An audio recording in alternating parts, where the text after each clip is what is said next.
Good evening, friends, and welcome to another conversation around the diocese. Before we begin steamrolling our conversation, though, of course, we are going to open with a word of prayer. So let us pray.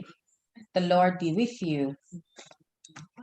Father God, we give you thanks for today. We give you thanks, O Lord, for symbols of your mercy, symbols of your faithfulness, for having taken us this far in the day. Father, we pray that as we unfold another conversation, that you will guide each of our panelists, that you will speak through them. We pray, O Lord, for the ears that have been sent to hear your word. And we pray, O Lord, that it will open ears, it will open minds, and it will open hearts. We pray all these in your name, through Jesus Christ our Lord. Amen.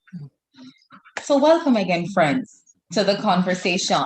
And as we begin, let me just remind you of our objectives for the conversation. And it is to provide a forum for people to have open discussions around the pertinent issues. Also to help people to navigate a world from a theological and a spiritually informed perspective, and also to guide people to prayer right.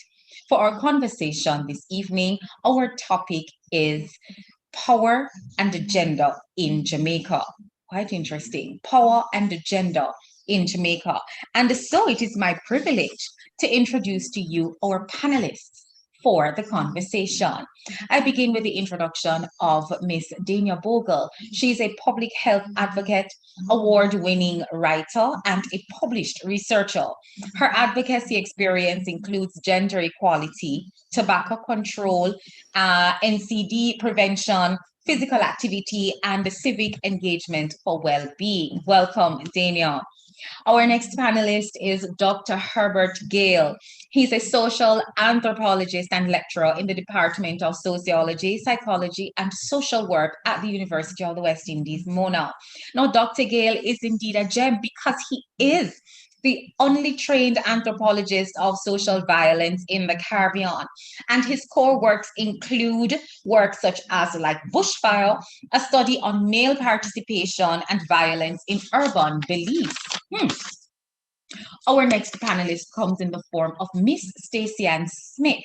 She's a communication specialist, journalist, entrepreneur, TV executive producer, talk show host, and author, as well as a speaker. In addition to wearing all of these hats, Miss Smith is the founder and the CEO of Danrock Productions. And it doesn't stop there. She's a proud mommy of two. Welcome, Stacy-Ann. Dr. Jillian Mason rounds up our panel this evening, and she has been a member of Women's Inc. for over a decade. She's active on their public education and legal reform committees, and Dr. Mason is a community psychologist and lecturer as well in the Department of Sociology, Psychology, and Social Work at the University of the West Indies. We say welcome to our panelists, and thank you to viewers for joining us for another conversation. We start our conversation with Dania. Dania, hi, good evening. Hi. How are Thank you? For having me. I'm good. Great. Good to have you. A little warm. Good to have you. Okay, so you start off our conversation looking at power and gender in Jamaica. Let's talk about it. Well, I'm going to talk from a unique perspective of having been one of few female sports journalists in Jamaica for about a decade or almost close to 2 decades. And I recall that a lot of the assignments that I was given were affiliated with female sports. And I think it was just assumed that because I was a woman, that I'd be better at covering female sports, or I'd be more familiar with female sports.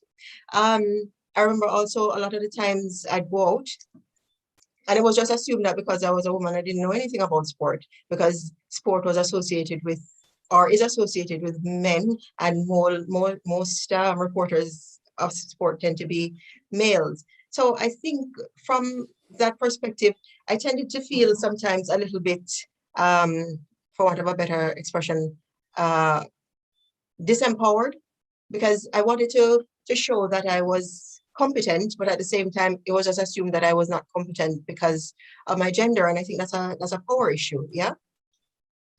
I remember also, and I mean, it's not only a male-female thing. I think also power can be extended to women against women. I remember once the former president of the Netball Association said that when it came to getting support for sporting events, she tended to get more, the association got more support from men than women. Women didn't really support women.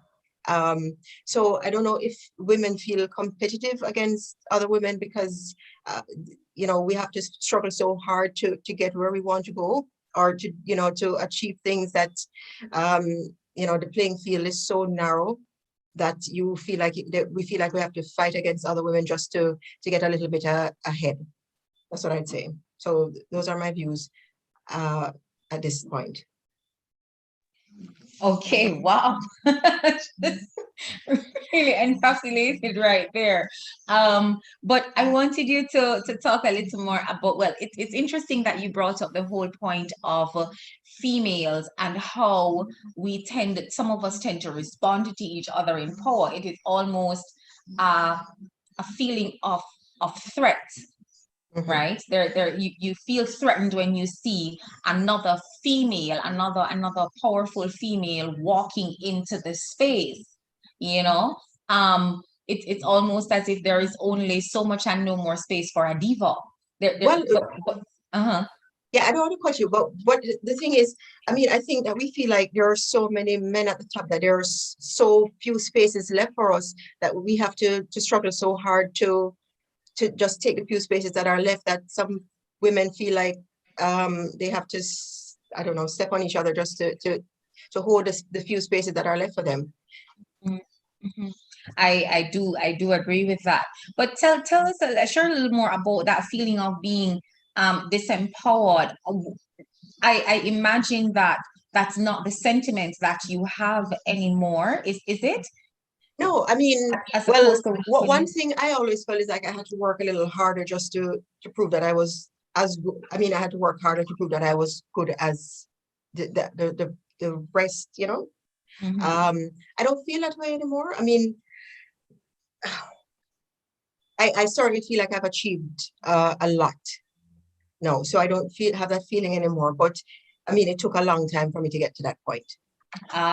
Okay, right. And I guess there was much along, in terms of the journey to actually, that moment when you realized I'm not feeling the same way, as I was before, in terms of struggling for any kind of power. But what the concept of power though, how do you unpack that relating to our gender in Jamaica?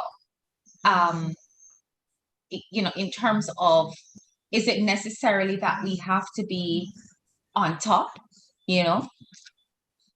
Is that the idea of power for a woman? No, not that we have to be on top. I just feel like women have to fight to find their place. I feel like no matter how educated or accomplished we are or tend to be here, men still gain more respect. And I think a lot of it is on account of their gender. Yeah, it's not necessarily because they're more competent, but somehow men are able to they take up more space. They tend to take up more space. Women are expected to be demure. And if you're not demure, then I remember when I was in primary school, the word that used to be used was virago, right? And sometimes you have to be a little bit of a virago to be heard. I feel like some women feel like they have to be a virago to be heard. But I mean, I never heard any men being called virago. So I feel like being power was associated with negatives where women are concerned. Negative adjectives being used to describe women who asserted themselves in a certain way. Or if you felt like you had to be a little bit aggressive to assert yourself, then the negative terms that came along with it. Okay, all right. Thank you so much for that intro, Dania. And at this point, we are going to bring in Dr. Herbert Gale. Dr. Gale, Good evening. Hi, evening. How are you doing? I am fine. How are you? I'm great. Great. Thank And you. the conversation has started. Dania has expressed her take on the matter from her personal experience. And we just invite you into the conversation to share your thoughts. All right. I want to bring a little bit of nerdiness to the conversation. So I want us to look at the 5 most popular types of power that people normally talk about. So we normally talk about emotional, economic power, first of all. And I want to provide you with some of the data. To every dollar a man has in Jamaica, women have 63 cents. That's a massive gap in terms of income. But we also have to, in the same way we try to re-socialize men, we also need to embrace the re-socialization of women. Like most of the women around me, including my team people, which are overwhelmingly women, I keep reminding them that they have to get involved in business. They have to look at where money is and not just chase a PhD to the end of the earth. And they have a PhD, then they go back and do another thing. And then they go back and do another thing. And they go work for somebody who abused them. And then they quarrel and then they go back to work and do the same thing. At some point, common sense has to supersede the emotions. All right. So economic power is one area that we have to look at. And then I want to look at the areas where male dominate first.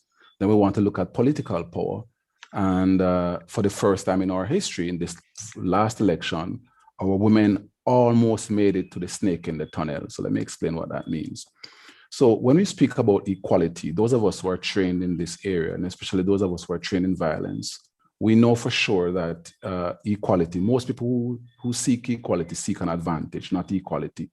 We know that equality has to have some demarcation, and that demarcation in violence studies is called a snake in the tunnel. So you want to have no less than 40% of your parliament with women, and you don't want to exceed 60%. The point about campaigning is that people quite often don't know when they've arrived and when they need to change gear or anything. They just stay in automatic, put it on power and keep driving. And quite often we put ourselves into a lot of trouble because we don't campaign for the right things. Let me illustrate this very quickly. I sat with an international meeting and I heard the group of women who were discussing, that women in Jamaica need to be more educated, and I started laughing. I actually laughed out loud in the people's meeting. I couldn't conceal it anymore because it was so ridiculous. Because the point of the matter is that women account for 2/3 of the educated people in Jamaica with 63 cents out of a dollar. So there are men with dollars and no cents, and there are women with cents but no dollars. I mean, that cannot be equality. That cannot be what we strive for. That's going to end up with conflict, which is characteristic of what we have.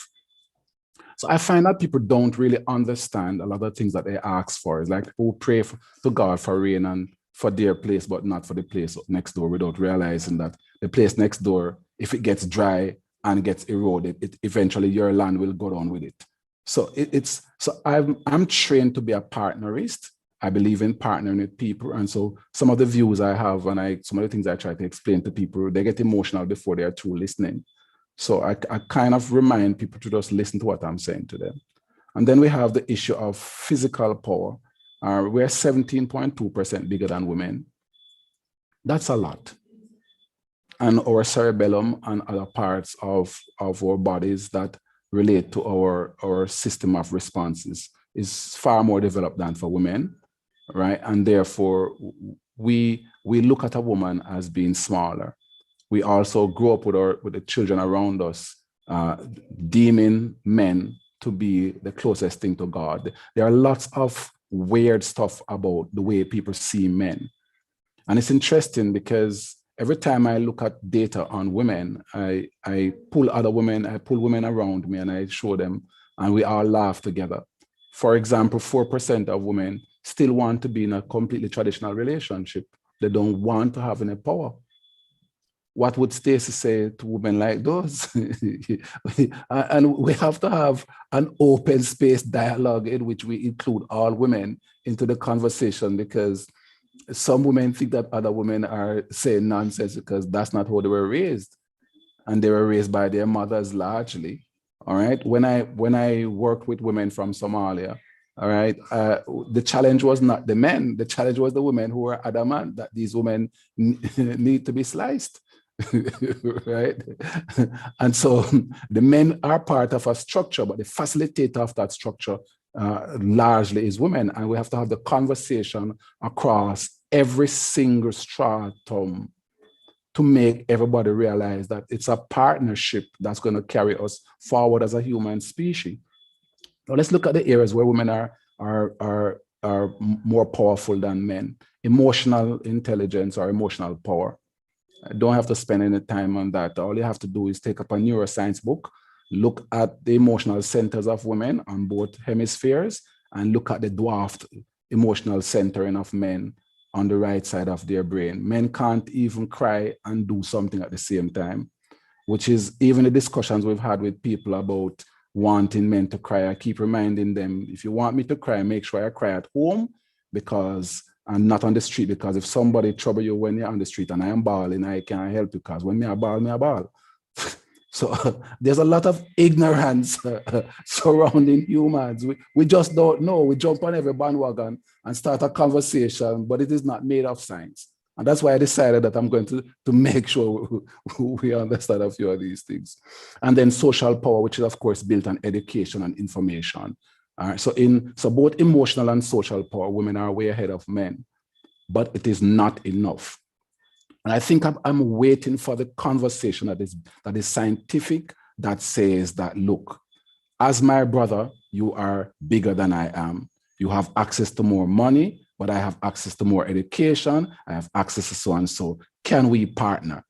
That conversation, since I've returned to Jamaica 13 years ago, I am still waiting on that conversation for men and women to partner. What I get is a very warped society. The richest people in Jamaica are men, the poorest people in Jamaica are men. The entire middle is fighting the men at the top and suppressing the men at the bottom. The men at the top don't really care a hoot about the men at the bottom. They are more concerned about the women in the middle who have enough power to put them back into power. And I can't get the sisters to take down some of the men from the top and put more women up there. So it's a dilemma. I've now worked with 7 women in politics, quietly, because you dare not come forward and say, I am the one who's been the backbone to this woman who is now so powerful, because you get the lashes from both left and right. Because it is so gender and power is not as straight-laced and simplistic as the public often sees it. Right? There are lots of things that people do. I know a lot of stuff that women do that they don't tell other women that they're doing because they're afraid of other women. So it is a hilarious circle. But I think if we begin to have a discussion about partnership, we won't see these very warped ideas of development, because what happens in these warped ideas and of development is that it ends up in conflict. If somebody who's 17% bigger with over 40% of his Y chromosome frame, more testosterone than a woman, is suppressed at the bottom, right? When only 5% of some groups have access to education. Let me go again. 5% of some groups, some geosocial groups of young men in Jamaica have access to education. We are priming a war. And then when you go over the female side, with all the education, people disrespect you, people shut you out. What are we doing? And so it is just, without us starting a dialogue on partnership, I don't see the direction we're going. That's my 1 cent. Actually, Dr. Gayle, that's your $1, to me. But I want to ask you about that you made mention of a dialogue. You said that came into our space, or a new frame of thought that came in 13 years ago, and you're waiting for that kind of dialogue to take place. But exactly who do you see as the persons to take that initiative to have this kind of dialogue as it regards to power and gender, and how do we establish a cohesive partnership? All right. So the 13 years was just my return to Jamaica. It wasn't a hallmark. Okay. I'm not that important. I was just suggesting that for the last 13 years, my returning home Yes. in 2007, that I have been saying to persons, that what is important is partnership, that, neither men nor women really have it right. Right? We both have it right. We both have it wrong in some instances. We both have advantages that are neurobiological and social, and that if we work together, we achieve more. I've also published data looking at people who partner and see how much more they achieve than people who have gender conflict, right? So it's a position I hold. I mean, I've looked at couples that partner and work together. They have 3% domestic violence compared to 25% for the country. They're just miles ahead of everybody else because they respect each other. They respect each other's advantages and disadvantages and try to work as a team, right? I look at my colleagues in England who partner. They're miles ahead of the people who think that every day, I get up again, it's another day of gender war, race war, whatever war it is, and so people don't recognize that conflict is easy. Partnership is difficult, For me and Stacy to sit down and work stuff out every day and say, boy, Stacy, all right, Stacy, guess what? You see, you're better than on the promotion side. So you go and do that. You're better on selecting the car you're going to drive. The car already work out the safety and the image airbags. Make me go buy the car. You see, for people to do that is a amount of ego and is a whole lot of garbage keep floating when you try to partner. But people don't know, but that is the essence of it.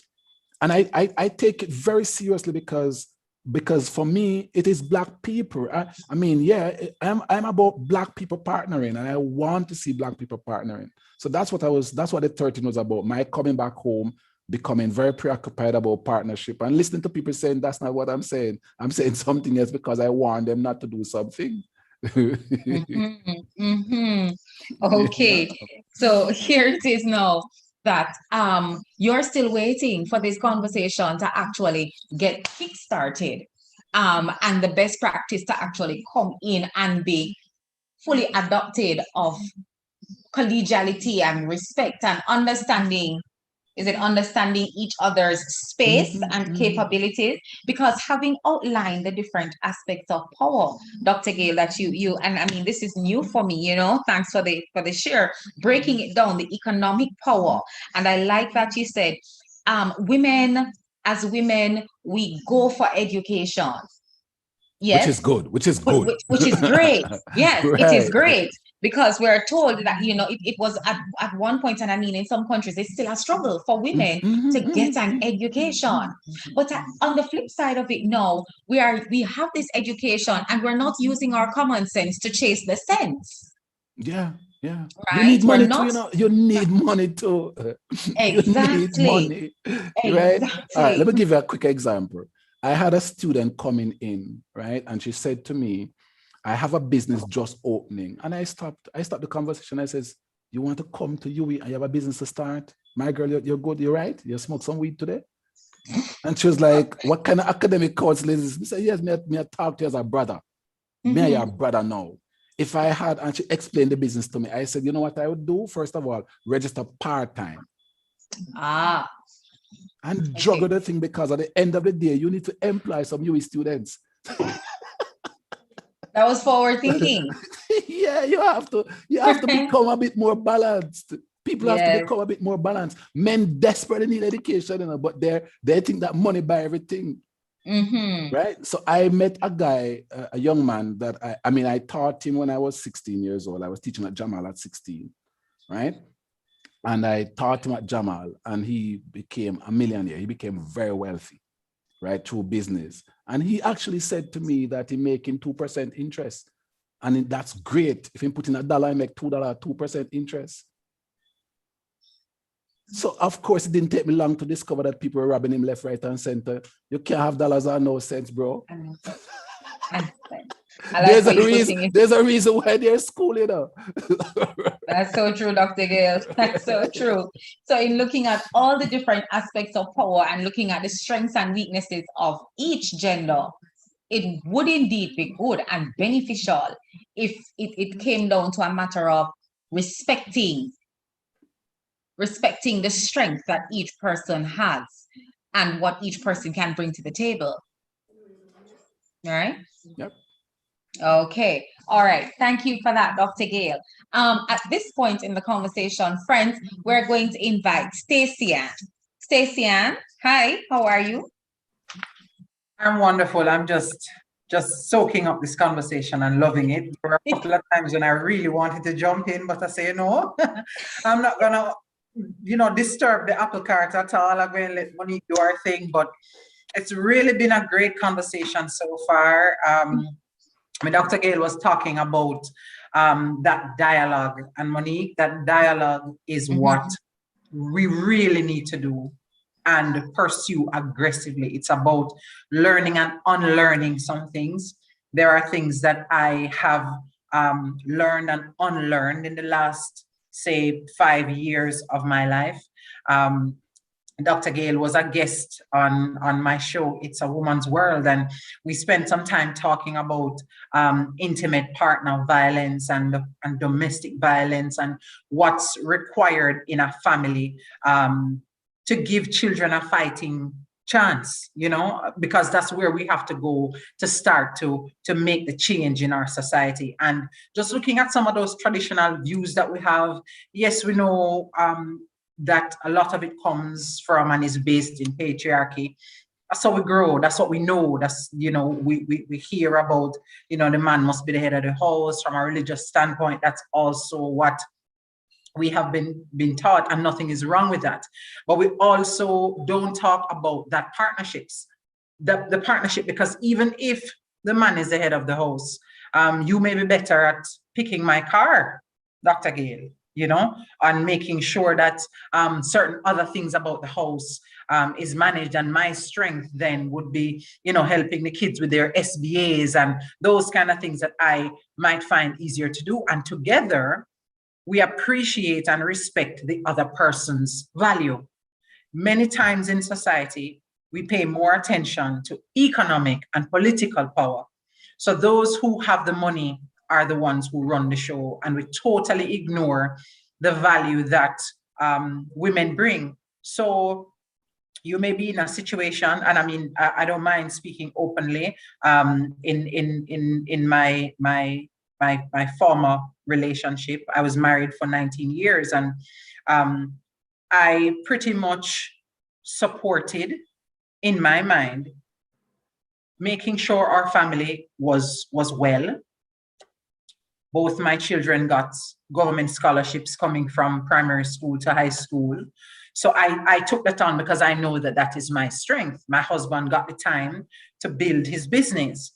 When the marriage is over, there was no appreciation for the value that I brought to the relationship. So he made all the money, so therefore he should keep all the money. Forget about the value of the fact that you have children who are well-adjusted, successful, and a home that was conducive to your being productive and progressive. You know what I mean? And then many women find themselves in a situation like this. So as Dr. Gale said, we have to get to the point where you use your common sense. So yes, you are going to school. I mean, I went to UE, I have a master's degree, and yet I am making 63 cents of every dollar that the men make. You know what I mean? And so you have to get to the point where, yes, you balance education with real life and the things that also matter. I'm happy he raised the whole point about emotional intelligence and emotional power and social power, because that's something that I've been focusing on for quite a while now. I recently launched my book, Time Does Not Heal. And the focus of that book And the message behind it is pay attention to your emotional well-being.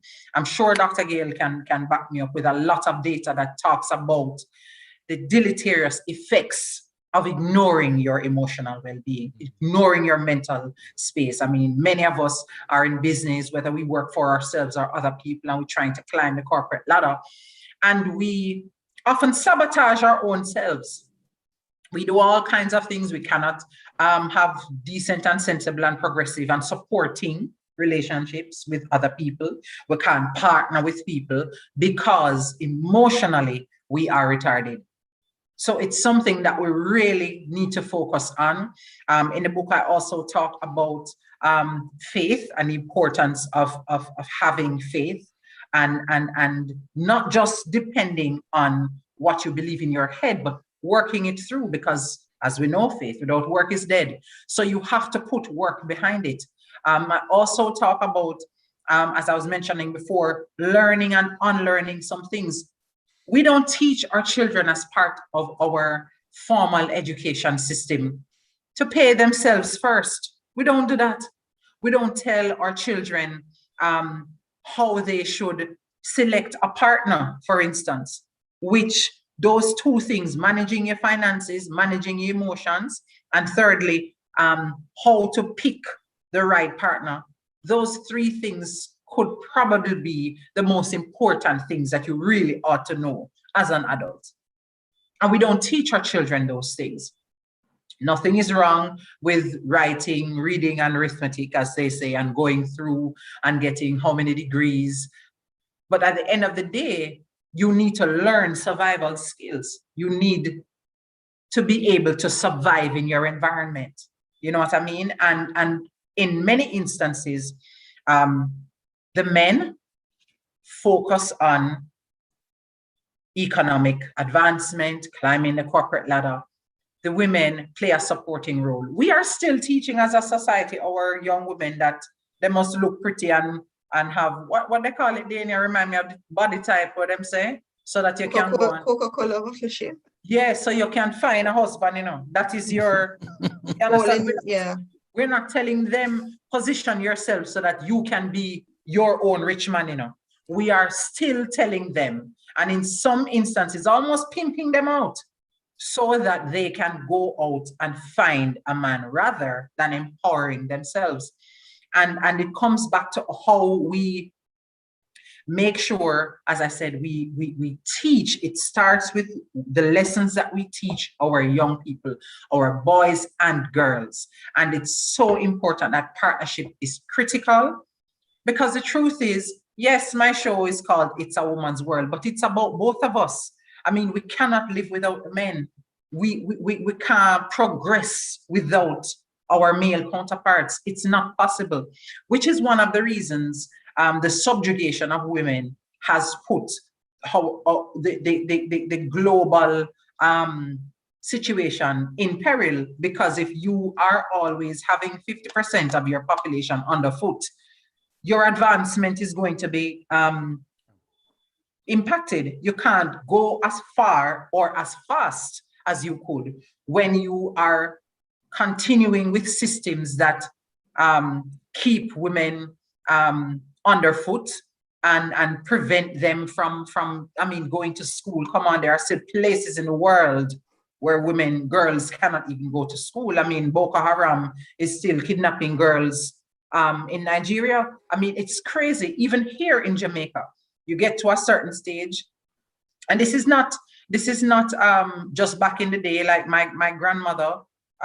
when she was younger, was pulled out of school, I think at maybe about 11 years old, you know, to take care of the smaller ones.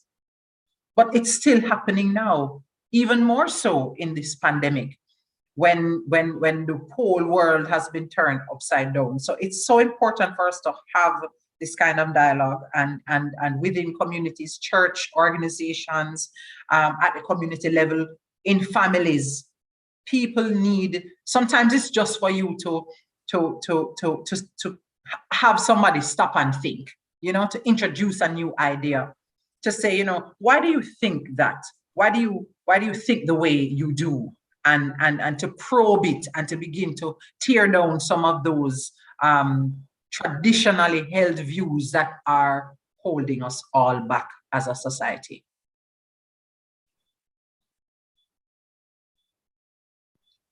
All right, thank you for that, Stacy. Thank you for putting quite a bit into the space, right? I want to jump on a few things that a few points that you would have raised and to ask a question. You spoke about teaching our children, learning and unlearning certain schools of thought. And this came with your growth as a woman in terms of your consciousness, of your space, your time, your value, and what you have to offer, whether it be in the capacity of a wife then, a mother now, and a lecturer, a TV producer. So a lot of that learning and unlearning came in your journey. But you mentioned teaching our children, and I wanted to find out if you believe that it's a socialization flaw. Is there a gross socialization flaw that you think that we need to correct immediately? And if it is, how do we do it at the expense of not seeming like we want to upset the whole apple cart of what people know? Man on top, woman behind. Man in front, woman behind.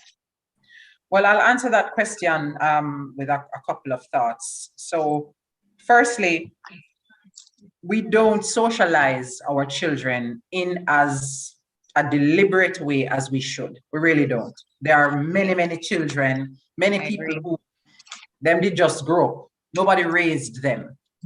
There was no careful thought. There was no purposeful instruction. Like when I was younger and mommy cooking or she baking and she called me and say, look here, and kind of show you how to do things.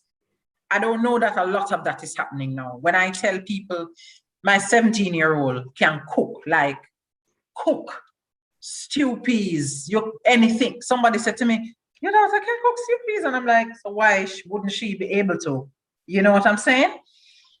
People don't deliberately socialize their children. Children are not being socialized properly. That's one. Two, there are things that we have learned over the years, over the generations, about ourselves, not just about gender, but about our Blackness. I talk in the book, chapter 1 is called Lessons from a Clothespin. And I talk about how my grandfather used to put a clothespin on my nose when I was a little girl. Maybe I have memories of it from about maybe 4 or 5 years old. And it went on for a few years to bring up my nose. I don't know, I think Dr. Gayle might know about this practice, to bring up your nose because my nose was too big and ugly. And it's coming from a generation of people who I heard this constantly in the house where I grew up. Nothing too black, no good, And so those are the kinds of things that continue in our society today, along with a lot of traditional views about gender, what a woman should do. Like my son and my daughter share chores in the house. They both have to help. So there is no girl duty versus boy duty, like when I was growing up. Do you know what I mean? Because at some point, it occurred to me that, if you are supposed to be an adult that is educated, as the late, great Professor Agri Brown said, education is being able to survive in your environment. You're not an educated human being if you can't cook. Can I say that? In 2021, you are not an educated human being if you can't drive. So when my daughter turned 16, I started to teach her to drive, because it's about how you prepare your young people for the world that we are raising our children and releasing them to know, Monique, is more inclusive, at least on the face of it. And I imagine over the next few decades, we're going to see more and more pressure come to bear on us to embrace the kind of partnership that Dr. Gayle is talking about, or perish. Partner or perish. Mm-hmm. I think we're going to pause on that, and I like that. We're going to get back to that. Before we bring Dr. Mason into the conversation, Dr. Mason, I see you. Before we bring you into the conversation, we're going to invite Father Garfield Campbell, our social media correspondent, to just share with us what are some of the comments that have been coming in and any of the questions that we have to pose to our panelists thus far. Thank you, Monique. Good evening. Hi, how are you? Good evening, panelists. I am doing well. Excellent, excellent. And of course, the discussion is going on Facebook and YouTube. I have a comment, first comment from Sean on Facebook, and he says, men are also demeaned for asserting themselves. Men are therefore told that them chat too much or them a sissy just for expressing self in respectful conversation and discussion. Georgia on YouTube says, this partnership between gender seems elusive. I do not see it working to any great extent. So-called gender roles militate against it. And a question to put to Dr. Gayle, what role does slavery play in our ability to partner with each other? So I'll put that question out there to Dr. Gayle, and then there are two more questions that I have to put to the panelists as well. But the question, what role does slavery play in our ability to partner with each other? Okay, so Dr. Gayle, we're going to invite you to answer that question, and then Garfield, you will take the other two questions. Those are for specific panelists, or they can be in general? They can be in general when I put those questions out. Okay, all right. Dr. Gayle?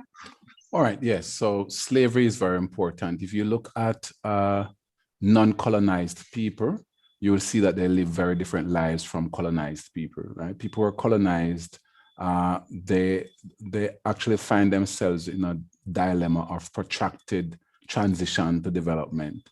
So they were owned and they are transitioning to self-own, right? They were managed, they're transitioning into self-management, but they're not exactly there. So they're in this kind of limbo. So you'll find a lot of people, including church people, who are very patriarchal in their abstract thinking, but they don't have the money to back it. They're hilarious because patriarchy requires you to have property. It's a lot of P's, it's 6 P's, right? You're supposed to have property so you can provide and protect, and a whole lot of P, and you must have the propagation, and so you must have children, and there's a whole range of expectations. But you're unemployed. I'm laughing, but it's sad. I'm laughing because I don't want you to get depressed by it. But watching colonized people is hilarious because they do have these things backed by the good book and all of these things and so forth. And they interpret the good book based on how their colonizers taught them. But they haven't found their own understanding of life. They haven't found their own anything. So for example, let's take my area of violence, right? We live in the most violent zone in the world, yet people have discussions every day on media as if we live in England. And I'm like, wow, these are really colonized people, you know. They have no idea. They have a homicide rate of 48 per 100,000, and they're having a comparison with a country with 1.6 per 100,000. They are literally 20 odd times more violent than the country they're talking about. So a lot of things about colonized people. So even countries that did not have chattel slavery may have been colonized, and those persons, they have problems with their existentiality. If you notice, colonized people wear the brightest clothes. They spend more money on hairstyles. They spend more money on clothing. They spend more money on everything other than the basics of ontological security, which is food, a stable home, educational opportunities. Just take the 4 bars of ontological security for a colonized country and look at the other side. I've met so many young men with one sneakers worth enough money that they could actually invest in a small business. I've met women who wear red bottom shoes, and I'm not telling anybody if they have red bottom shoes, and I'm just saying I've met women with red bottom shoes, and I challenge them to invest the precise cost of the red bottom shoes. And they reported to me last year when COVID started that their business is now $10.4 million strong, starting with an investment from their red bottom shoes. Just the value of the red bottom shoes. I'm trying to make you understand that colonized people, right? When I'm with the Inuits in Canada, when I'm with my friends in Swansea, right? When I'm with any colonized people, right? They spend a lot of time making sure there's visible existentiality. Stacy, you can't see me, look at me thing, stay good, yes? Right? Rather than focusing on the building blocks, right? So jump away from a few of the colonized people and go around people who are not colonized and see what's important to them, right? I'm not pressuring us as colonized people. I'm just saying that bit by bit, we have to begin to absorb some of the information and stop cuss when people telling me the truth about myself and say, yo, you have spent too much money on that. You could have put a little over there. So are you going to tell me to jump off a bridge and cuss and cuss and cuss? And not until the mosquito bite you, you have the dengue fever, then you believe that what the person is telling you is true. So part of the problem is that this partnership becomes very difficult for colonized people if you are trying to achieve what the colonizers presented to you as patriarchy, right? You're trying to maintain those things, right? You put yourself on this role to make life very hard for yourself. And the other people make life very hard for you too because they expect these things of you, right? I once said at a graduation that fools push up people and smart people pull up people. And I explained that smart people put themselves on a pedestal, they invest in themselves and then pull up people. And I saw two people crying at a graduation, a graduation, because they spent their entire life to push up somebody and know the person left them and gone. But the truth of the matter is, those are the blocks of patriarchy they learned. People don't understand it. Look at, there are 7 studies now showing that men actually, that men who are educated actually hate patriarchy. So there's this assumption that, oh, patriarchy, whatever. But if patriarchy say, I must protect and provide for Stacy, and a car coming, and I have to protect her, and I have to pay bills, and I have to put myself through all of these things. My suicide, my stress, my whole range of stuff are going to be higher. And if Stacy is smart enough, Stacy can easily make me look like an idiot. It's too much stress when we try to avoid partnership, because if we had sat down together and said, Stacy, make us work out the thing. This year, me will go to school, then me will work, then me will send you, and then you help me in my, and we just, listen, me, boom, bang, bing. If you see how partners work, it's so beautiful, but Black people don't have it. 18% of Jamaican families have partnership compared to 58% in England. Ah. Yeah. Okay. All right. Thank you for that, Dr. Gayle. Thank you for that. So what you're really looking at, you've further driven home my point. It's partner or perish. Partner or perish. Garfield, your other two questions? Yeah. And as you're on that matter of partnership, the question, who leads the process of engendering this kind of a partnership that Dr. Gayle speaks about? And how do we begin the process of this re-socialization and this unlearning and relearning to achieve a balance of power in gender relationships, based on what Stacy-Ann spoke about? Who leads that process? How do we begin? Where do we begin? I'd like to jump in here if you don't mind, Monique. Go right ahead. Yeah, I've been wanting to comment on what Stacy-Ann said for quite a while now, as it relates to, I think it really starts, and some of my training was in children. I think you really have to start with the children, yeah? Because as parents, we have to teach them how to behave. We have to teach children what to do and how to do it. And I think that the partnership has to come from educated people like myself Stacy-Ann and Dr. Gayle, who have children, to raise them in a way that they understand what their roles are, not their gender roles, what their roles are as people. In relation to what Dr. Gayle said about partnership, Adam Galinsky from Columbia Business School, he did a study, and it showed that countries where there's greater gender equality actually do better at the World Cup. So, and yeah. So the study showed really is that his thesis or his theory was that countries with greater gender equality actually treat people better in general. And so the better treatment of people in general helps to make the society more equal. And if you have more equal treatment of everybody, then you actually do better in all areas. So yeah, I really think it comes from, as Stacey said, forming a partnership and really raising your children, because I agree, a lot of children raise themselves. And it's because they didn't have parents who knew what to do. And so if you do know what to do, then it's your responsibility to raise the next generation that they don't make the mistakes that you did. Right. And if I could jump in real quick, Monique, it's about community as well, because as Dania said, you have a lot of young people who have children who really, they don't know themselves. So really they don't have anything to give to their own children. So it's about organizations such as yours. If you find yourself in a church group, in your community group, whether it is a service organization, from your job, you may work in an office that you can begin to seed the message, to talk to. You hear somebody talking about something and to say, why do you think that way?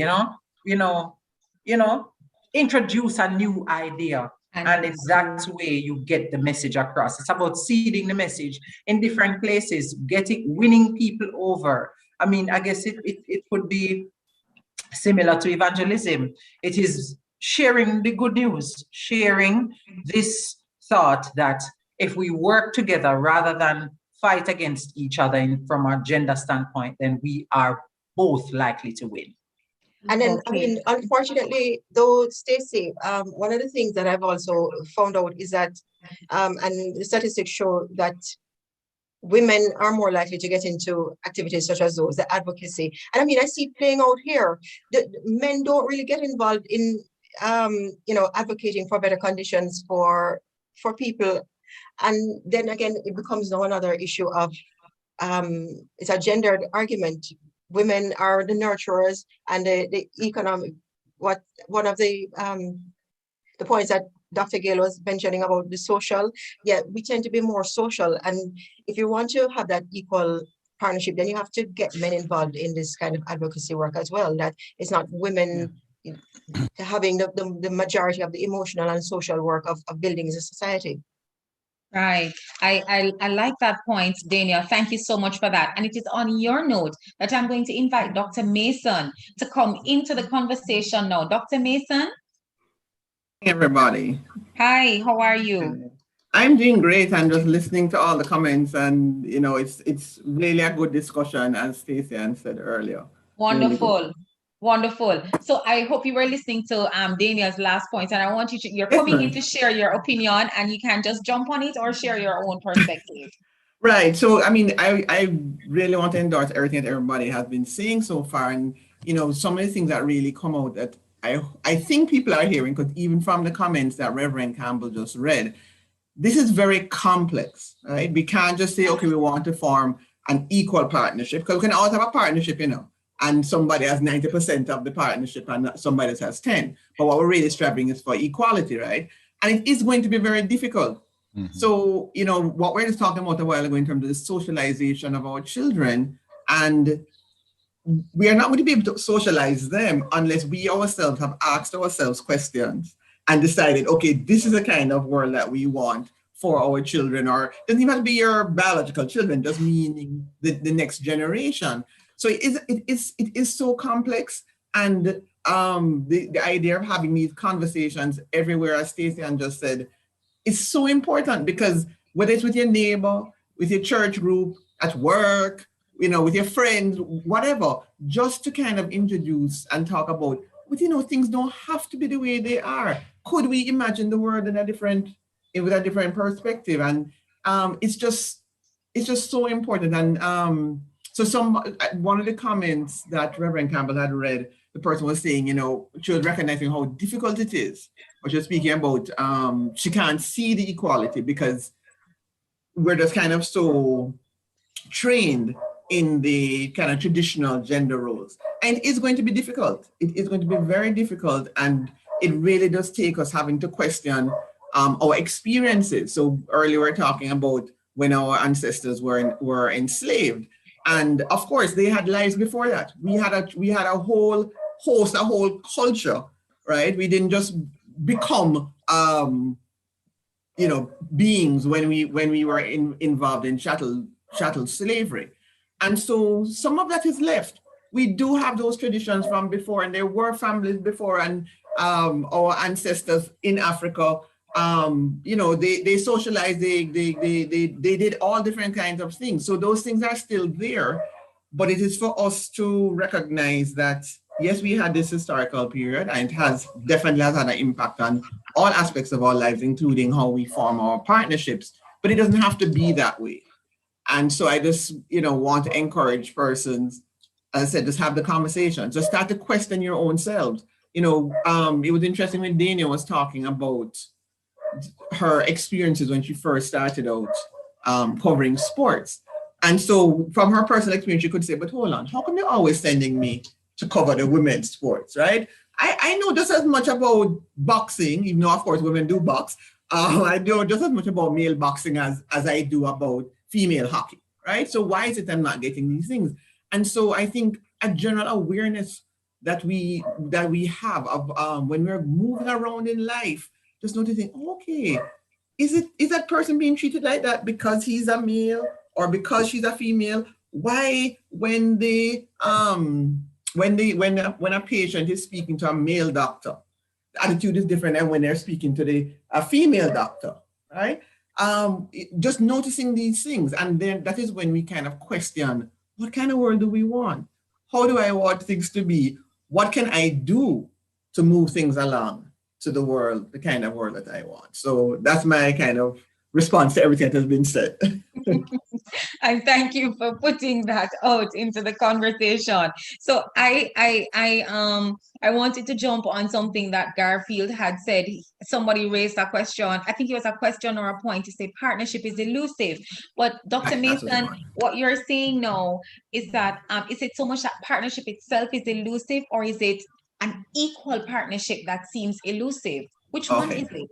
Right. So just like socialization, partnerships will always exist, right? But if we're striving for an equal partnership, then yes, that's going to take some work. I mean, partnerships are going to take work anyway, but yes, if we really want to, and again, the idea of equality and equal partnerships, I think persons need to be clear that it's not that we're saying that everything will be split 50-50, right? There may be a week when you're carrying 70% of the load, because the other person is having whatever, and another week when that person is carrying 70% of the load. So, but what it takes is, again, an acknowledgement of each other's strengths and weaknesses, right? So as I said, if you know more about cars, since that was the example being used earlier, right? And you know more about teaching, reading, writing, and arithmetic, then that's fine, right? It doesn't have to mean that the person who is choosing the car is male, and the person who is doing the teaching is female, because maybe for that partnership,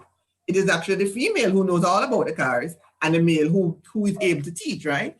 So it's about having these conversations, and quite often, one of the things I think that affects the building of partnerships, it's kind of tricky, right? Because we can't hide the physical attraction, right? When we want to talk to somebody, the only thing I've seen of them is their physical being. So there is that initial attraction, but it is to realize, okay, I'm attracted to this person, but now I really need to get to know this person, know what his or her values are, and know what they want out of life. And too often I think we get so caught up in the physical because it feels good, and but that part is kind of easy, right? It is the other part, the other rest of it that really takes the work. And we need, this is something, as we're talking about teaching our younger generation, this is something that we definitely need to encourage them. It's not about, you know, not having sex because, you know, it's against whatever laws, right? But teaching them about valuing themselves, right? And knowing what they want. Because in order, Stacey-Ann was talking earlier about, you know, helping them to identify the kind of partner they want. To be able to identify the kind of partner you want, you need to know who you are first, right? And what you want. So having them focus on that and not so much the physical aspect of it, that will come, right? So looking at the qualities of this person, trying to decide what qualities you need in order for you to be a better person, because a partnership really means that each person is striving to help the other person be the best that they can be, right? That to me is what an equal partnership is. And if you're with somebody who is, for whatever reason, that's not their goal, then, you know, you're likely to have some friction. Oh, okay. So it's going to take work. So so if anybody thinks it's going to be easy, sorry, you have to find something else. Okay. It's going to take work. That is so true. That is so true. It is going to take a lot of work, and it starts with, I think, understanding who you are as a man or as a woman in your whole conscious growth. Because Garfield had put in this space a comment that was made that men are seen as sissies if they are, and you can correct me, Garfield, if they are having respectful conversations, if they give space to a woman, if they express, I think it is if they express emotions, yes? But it's like... I'll give you another one. I'll give you one that is just blew my mind. Yeah. Men are seen as sissies if them use an umbrella. You did hear that one? True? That No. men don't want to. No, anybody else have heard that one? Yeah. No, yes, it's the first I'm hearing and it. it also depends on the color. The color too, Stacey, because you know, a man with a pink umbrella, I mean, they would ball cut something like that, right? Right. Are you kidding?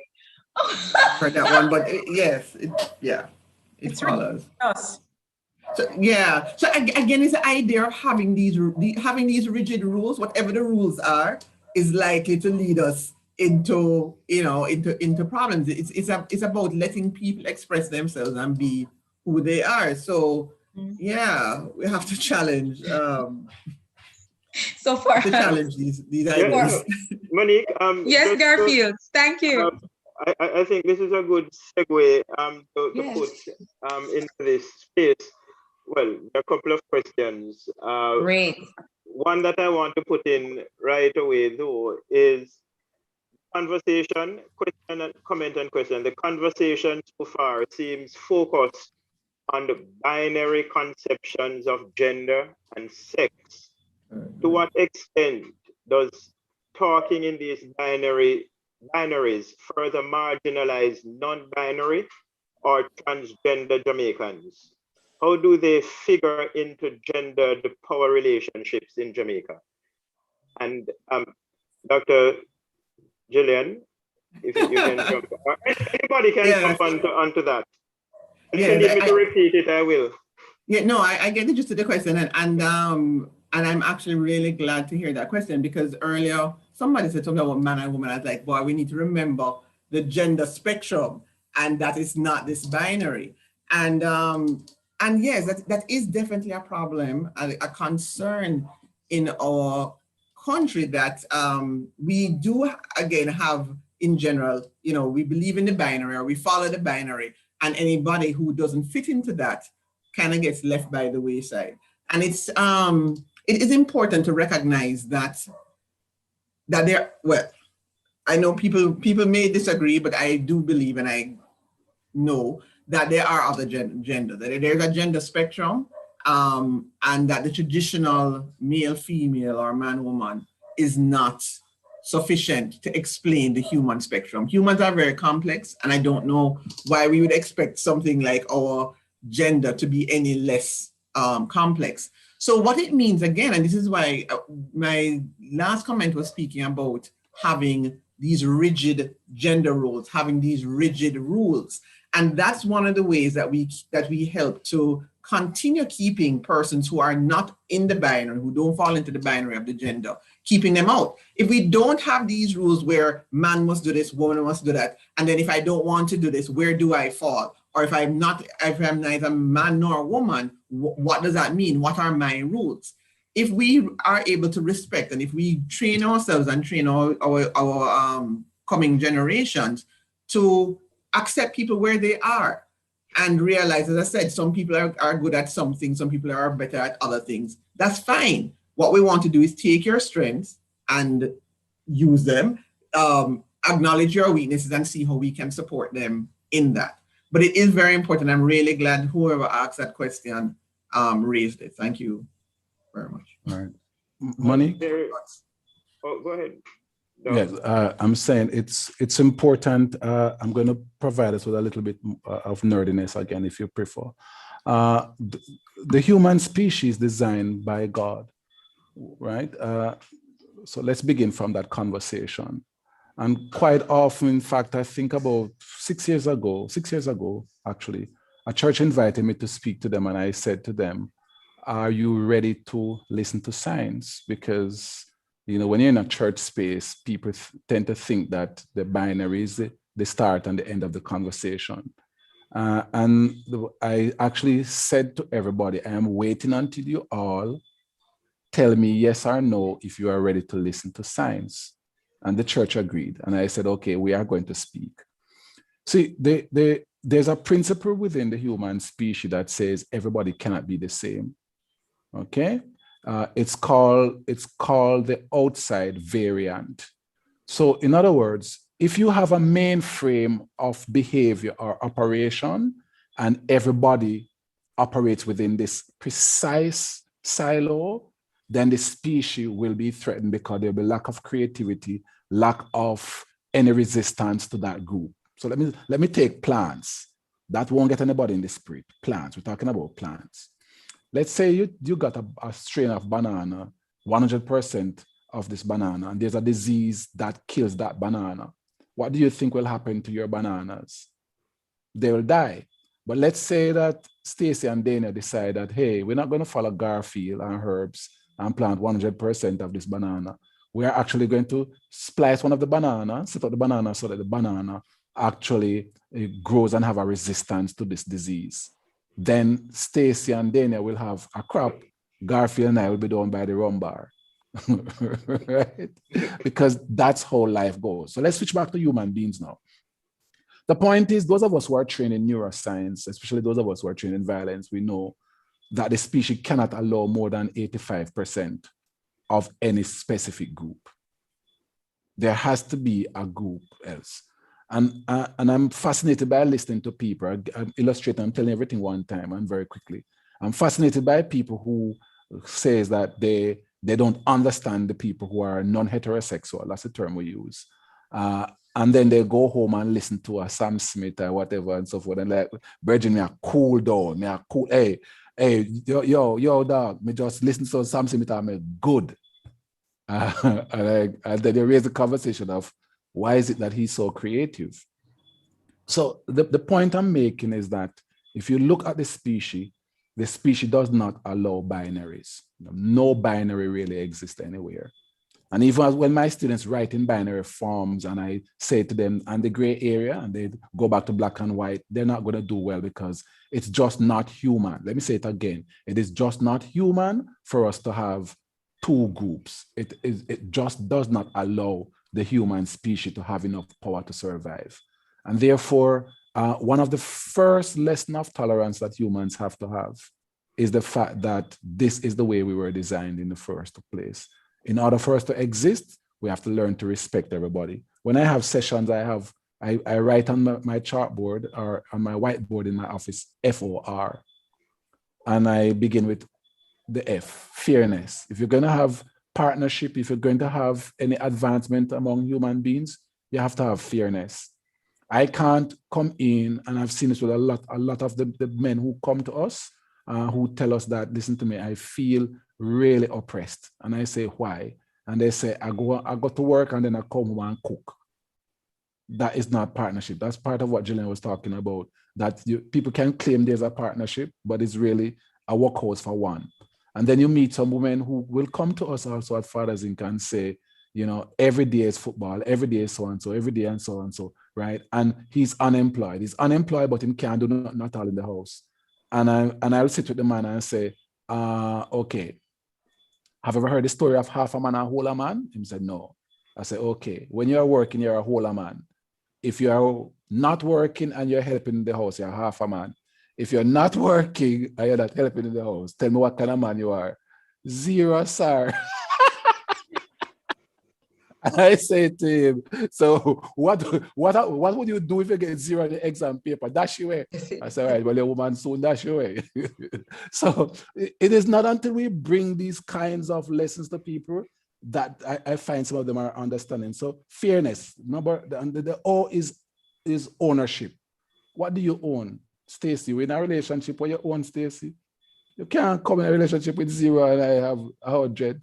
I expect for me not to abuse you. We are unrealistic, you know. I have some guys now, 3% in a study I saw lately, who says, I want a proper cougar. And I'm like, okay, you are going to be abused though. And they says, why? What woman do it? They said, no, they get abused too. So ownership, we have to own our wrong, we have to own our right, we have to own our strengths. We have to begin to work out ownership, and we have to understand New York syndrome.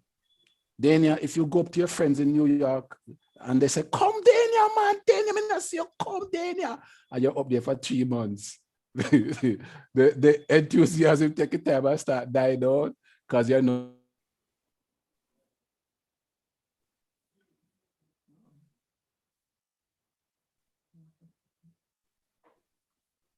establish this value in any relationship, it's going to be respected. And we have to get to the conversation of also forcing people, literally, notice the word, even forcing people to respect the value that we bring, yeah, by educating them, by making this. And then, of course, the R is respect. If you can't respect people, two people who can't respect each other can't have any form of working relationship, intimate relationship, any form of relationship. And so there are other dynamics, but we normally use that the for.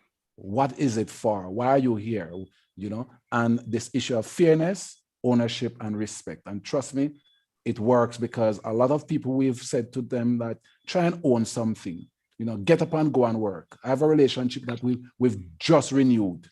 Two people who were at loggerheads with each other. I would call the man aside and say, what is really the problem? And we listen. I would call the woman, what is really the problem? And we realized she don't own anything. And I said to her, all right, we at Fathers Inc. will give her $20,000. Don't tell the man anything. Put a stall right at the gate. And she put a little stall at the gate and start sell a few things and say, oh, by the way, the house needs a bulb. I'm going to buy a bulb. And I said, yes, tell him strong about the bulb you'll buy. And you're going to buy one something, the bulb. We're not cheap. It's not cheap, but it's still long. And she whatever. And she said, the husband called me and says, Doc, will you tell her, Doc, she run the place? And I say, yes. Because if you don't feel good about yourself, you can't run the place, as we say in Jamaica. So these are some of the stuff I want families to just remember, that it's important for you to really respect each other and to invest something in the relationship, whether social, physical, whatever, invest something in it. Don't just sit there and wait, because the person who receives anything, good or bad.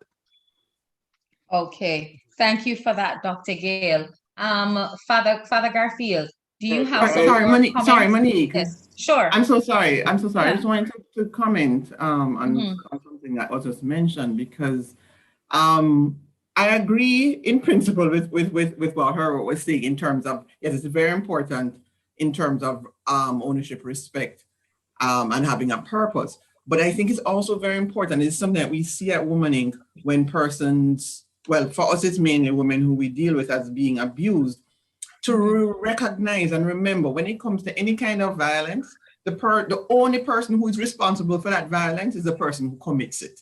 So even if you don't own anything in a relationship, or you don't, whatever, you know, you rely on this person or whatever financially, that does not give the person a right to abuse you, and yeah, it doesn't give them a right to abuse you, and because so often when women are, or when persons are abused, or if persons are sexually assaulted or raped, one of the things that almost always happens is a level of self-blame.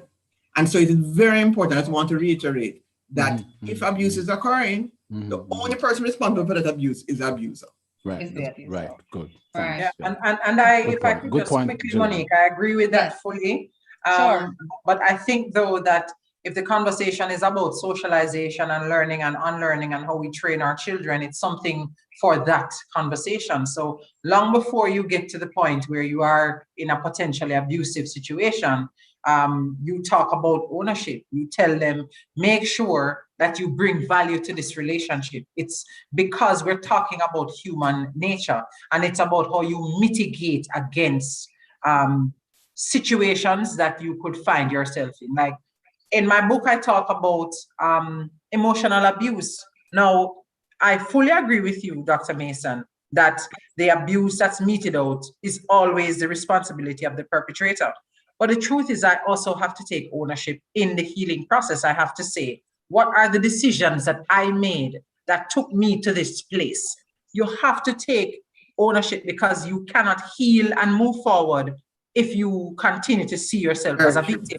The whole world is impacting on me. Him do me that, she do this to me. You have to stop and say, what decisions did I make? How can I make better decisions next time?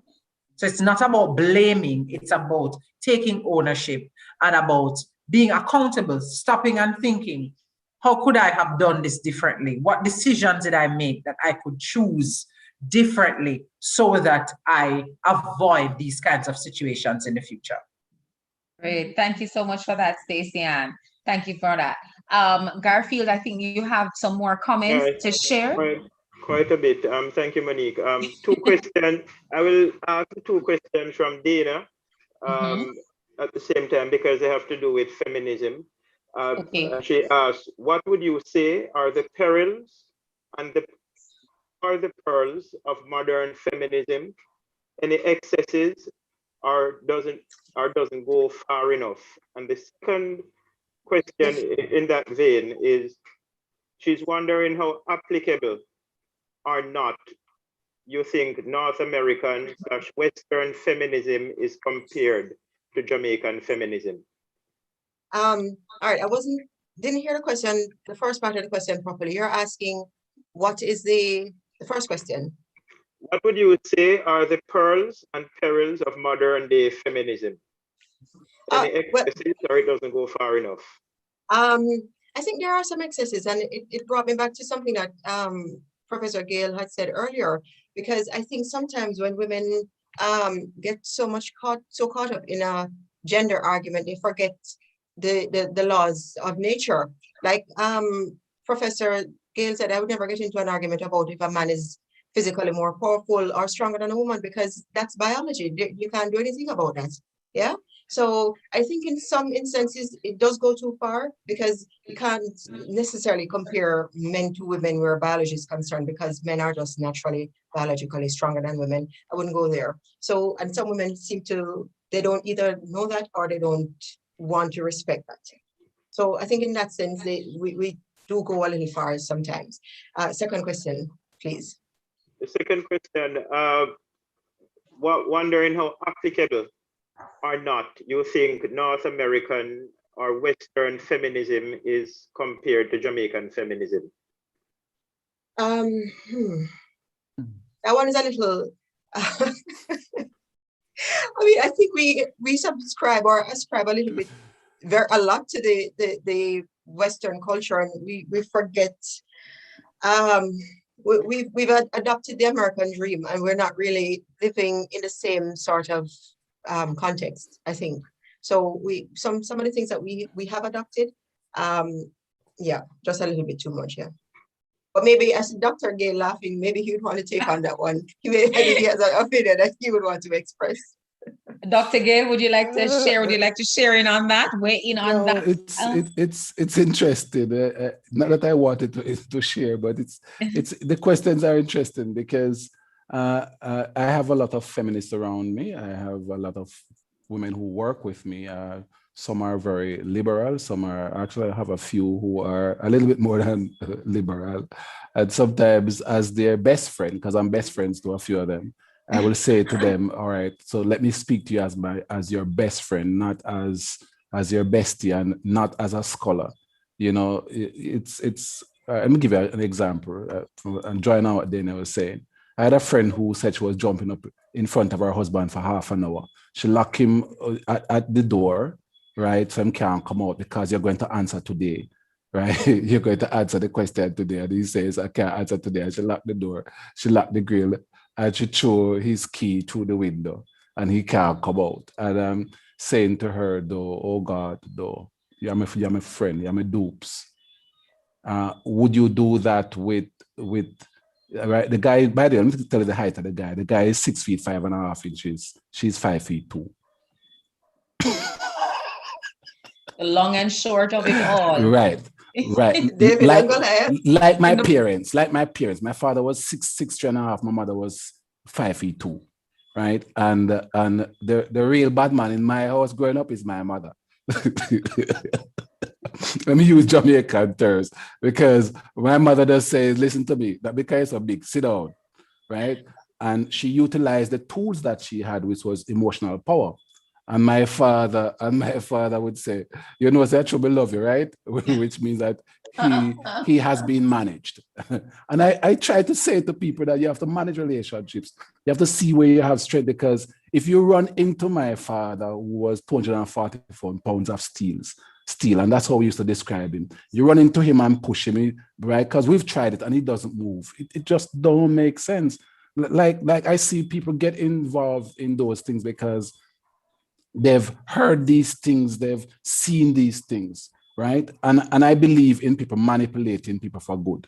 So you have to use the strength that you have to make a relationship work, right? My father was in church, was sitting beside my mother.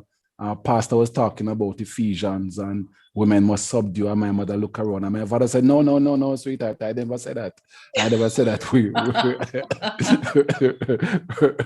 Right? But I have never seen my mother physically attempt to go at my father. She knew that wouldn't make any sense. That's the point Dania was making. She knew that that simply would make any sense, because all he's going to do, jump on his bicycle and ride away, and he's not going to come back home until, I saw him do it once, until somebody go for him, because he's saying, there is no way that I can do a physical with somebody who weighs 55% of my body weight. But we have these sorts of relationships all the time. These are the stuff that come to me all the time. 80% of the women who come to us at Fathers Inc., right? 80% of the people who come to us at Fathers Inc. are actually women. Quite contrary to what people think. People think it's men. Men are not help-seeking. It's the women who come. You can't take care of my son. You can't talk to my husband. It's women. Women are the clients of Fathers Inc. And I guarantee you a lot of the problems is people not realizing that I genuinely have a weakness in this area. Like a lot of men get into conversation with women and we're telling them, shh, stop talk, right? And we all go to diagrams and show, here's your communication skills, here is her communication skills. You can't win a battle by talking. Shh, just listen. I keep reminding men, you are better listeners because you just can't do better. It's not because you want to listen, but you are better listening. And when you are through understanding what the person is saying, then respond in your monologue or your few words, because that's what God gave you. Never give one whole ton of words. That's right. So use what you have. And so I think a reality has to set in, Dania. I think that's part of why I was laughing, that there has to be a reality. You have to know, you can't go to a car race where everybody driving Lamborghini Diablo and you driving a Corolla. It just don't make any sense. You have to know that the Corolla is better to as a taxi, and it's better to do this, and it burn less gas. I have whole heap of advantages, but not in speed. So I think that for me, that lack of reality is what I see that really, really puts a lot of us into trouble. Men too, right? Men end up, I've seen a lot of men provoke the woman, and then when she starts to cuss, then he in trying to find help, but it's too late because you provoke her. So it cut every way, but we have to begin to just pull some reality around us and know that all of us as humans have personal limits. Yeah. Okay. Thank you for that. Thanks, Dr. Gale. Garfield, the Monique, comments I guess are still coming. Yes. I know, thank you. I know time is upon us. So I'm going to read some of the comments, which will be quick. And then I put 2 questions that have been posed, one for Dr. Gale, one for Dr. Jillian. So I will read the comments, then give the questions. Great. Dart Wilson said, this is a very stimulating conversation. Denicia, excellent discussion. I agree totally with properly preparing our children for the real world. Eloise says, each bring them 100% to the partnership. We need relational and other life skills to be taught from very young. Poor life skills just don't fall off a tree onto us. Sandra Tuzlin said, what partnerships are we talking about, business or otherwise?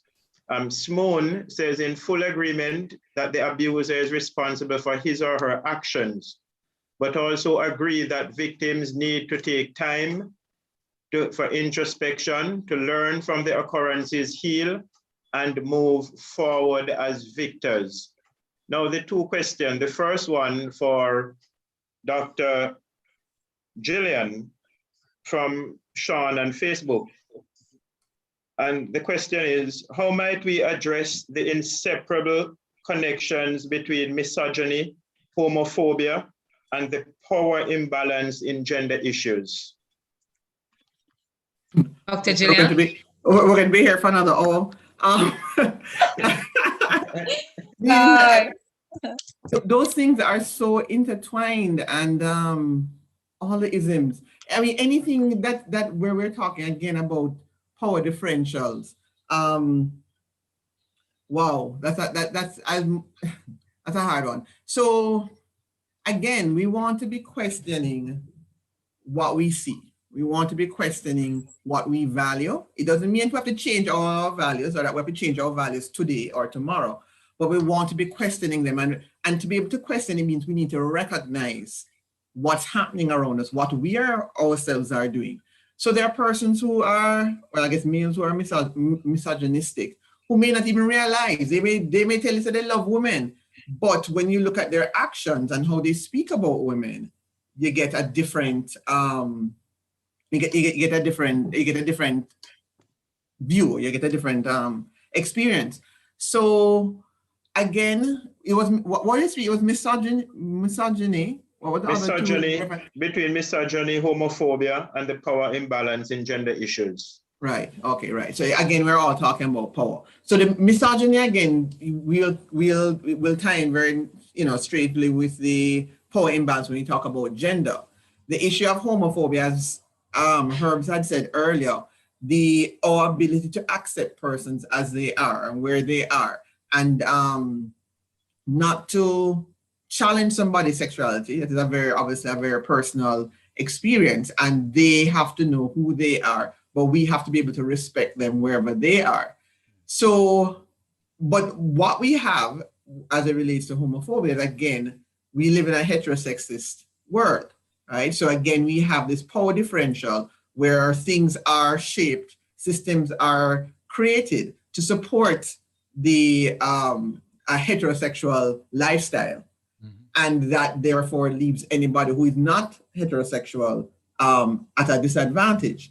So all of this has to do with power, and we can't. So we have to be looking again at the same thing. Somebody asked about what kind of partnerships were we talking about, whether it was business or intimate. And even though we really were focused on intimate, what we're seeing actually applies to all kinds of partnerships, right? So it's the same thing whether it is a business partnership, whether it is just your co-worker, not even that in a real partnership. The idea of respecting and acknowledging the person's strengths, weaknesses, and living with them or addressing them and dealing with them as they are is going to be important. And that's the same thing when it comes to any of these power differentials, whether it's based on one's gender, one's sex, or one's sexuality. Thank you, Doc. And just before Monique does her wrapping up, the last question is going to go to Dr. Gayle, but just a comment from Sandra Touslin before. She says it is already difficult to have partnerships with the gender, male and female, I guess the gender that she's accustomed to. It won't be easy to take on anything new that the majority of us do not understand. I leave that comment right there if you wish to take it up. But Dr. Gayle, this question is directed specifically for you. Eldon on YouTube says, one of 6 concepts of positive mental health is environmental mastery. How best can gender and power benefit from environmental mastery in the broadest sense? Wow. All right, good one. All right, so that is that's a neurobiological, anthropological question, because one of the areas we have to look at is the environment in which people live. All right, people who live far from each other, who have to communicate by shouting, normally have stronger lungs, right? So our environment, and our environment or economic environment also is impacted on by our physical environment. And that's why we have something called a human ecology, meaning the relationship that we have and the relationship types that we have based on where we live. So big question. So if you live in an inner city, you have a different type of relationship with each other than if you live in an environment where you have 10 dumplings. Let me use this example. If you have 10 dumplings for each person, you live a particular relationship with the people who each have 10 dumplings. If 10 of you have 1 dumplings, then you have a far more competitive relationship than so it is. Dania, I think, was a person who started out by pointing that if we had, for example, in politics, if we had a snake in a tunnel relationship or standard for women in politics, where under no circumstance can you have less than 40% of your seats filled by women, and under no circumstance can you have more than 60% of your seats filled by women, then women wouldn't have to compete so fiercely for the little scarce resources in politics. I'm using that. Same thing with gangs. When I did the Madame Rose Leon lecture, yes, some people don't know I did one, yes, many moons ago, one of the things I had to address women about was the level of competition that they have with each other rather than establishing a sisterhood. So a lot of men, if you, I don't want to trouble anybody's schools, but you have some schools like Fortis and other schools where you can't take them lightly, right? They establish a brotherhood that is just impenetrable by outsiders. And I think they have seen 3 female schools that have some sort of resemblance. All right, but it is something that I would really like to see people do, is to sit down and look at their environment and to say, my environment actually pushes me to behave in this particular way. But in going this particular way, is that going to make or break my partnership?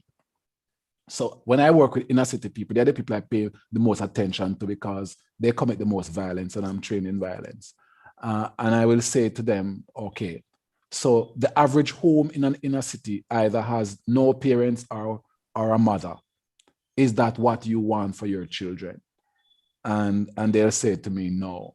So I said, but you are actually having a discussion about money and you're sitting before me in my office telling me that you can't bother because you just don't have no money, right?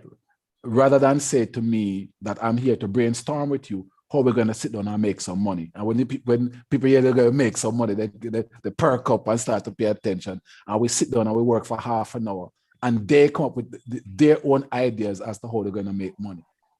So environment always, if you can't master your environment, if you can't work your way to the top of any environment, then the environment is going to get to you. Same thing with people who are wealthy, right? A lot of wealthy males and wealthy females, they are preoccupied with status quo. If they ever lose $50 million and think that they're going to get poor, there's a discussion whether with themselves or with a friend about killing themselves. You ever wonder why people who have the most money kill themselves more than people who are poor? This is serious. So your environment, you have to learn to master your environment. And you have to make sure that the relationship you establish with an environment takes advantage of that environment. Powerful question. Okay. Thank you kindly for that, Dr. Gayle. And it is on this note of your answer that we are now going into the wrap-up section, where we are just going to ask each panelist to just give a 30-second wrap-up of your final thoughts on the conversation. So I am going to start with Dania. Dania, just a 30-second wrap-up on your final thoughts. Yes, I'm going to use my 30 seconds to jump on a point that Dr. Gayle said. I went to a school that had both an old boys association and an old girls association. And the president of the old boys association and I were talking one time, and he said to me that the level of support that the old boys gave to each other, he didn't see it in the old girls association. I think those are my 30 seconds. Like, okay. The support, yeah. So again, we have to look at how it is that we relate to ourselves in terms of even our own gender right there. Okay, yes. All right. Thank you so much for that, Dania.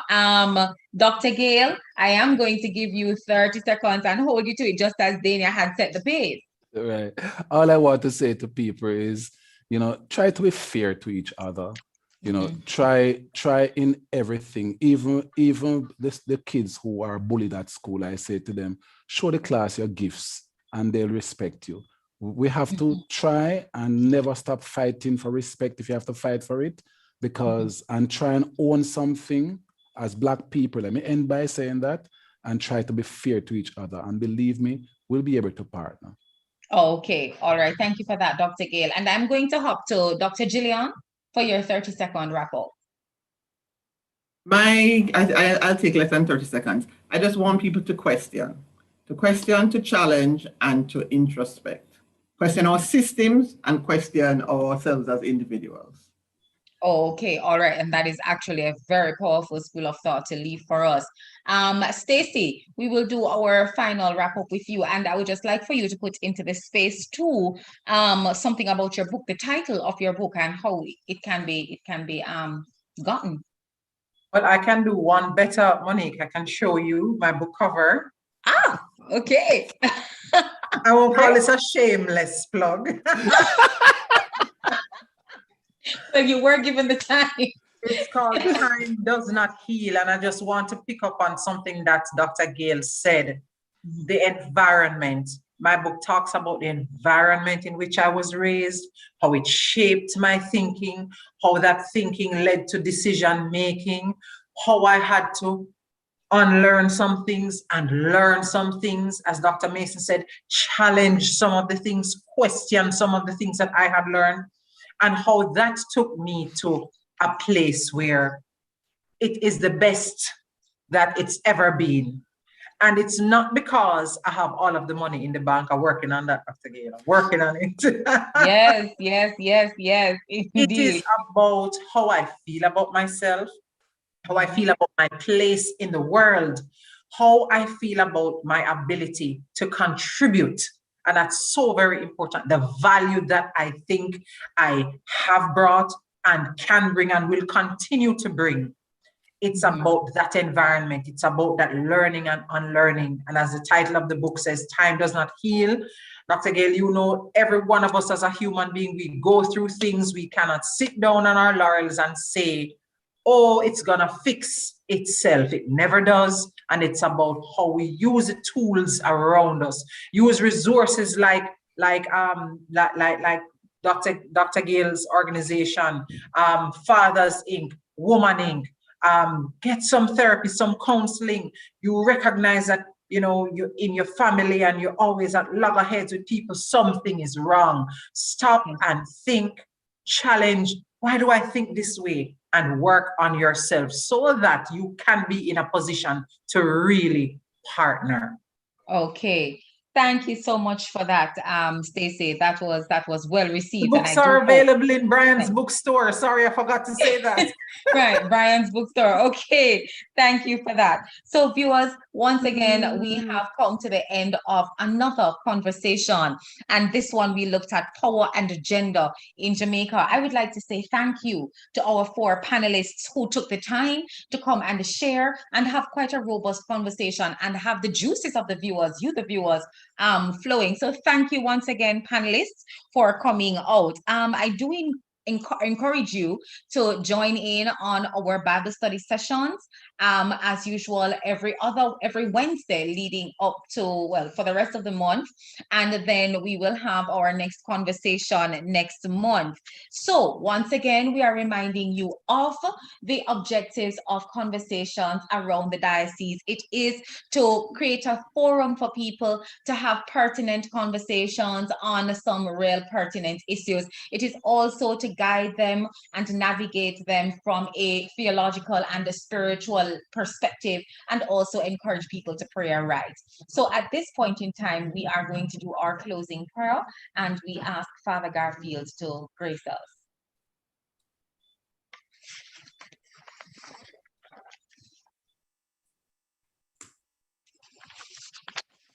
Father Garfield? Oh, I'm sorry, Monique. I was praying, but my mic was muted. Oh, dear. Okay. So let's go again. The Lord is here and God's Spirit is with us. Let us pray. We thank you, Lord, for the ability to have conversation with each other, to listen, to share, to learn, to grow. We thank you for diverse voices, for different viewpoints and opinions. We thank you that you are the Lord of all our diversity. And we pray that as we grow together, we will learn to listen more, to share more, and to become more and more in your likeness. Please guide us this night and continue to bless and strengthen us. For Christ's sake, amen. Amen. Thank you for that, Father Garfield. And just to note to our viewers that our Bible study will continue with this very same topic, and our facilitator will be Reverend Mary Graham. And so we would like to say thank you to Mr. Andrew Hutchinson, our Zoom meeting host, to Father Garfield Campbell, our social media correspondent, and to our executive producer, Reverend Father Kirk Brown. I was your host for this evening, Monique Castle. And I say to you, see you in Bible study and then another conversation. Until then, take care.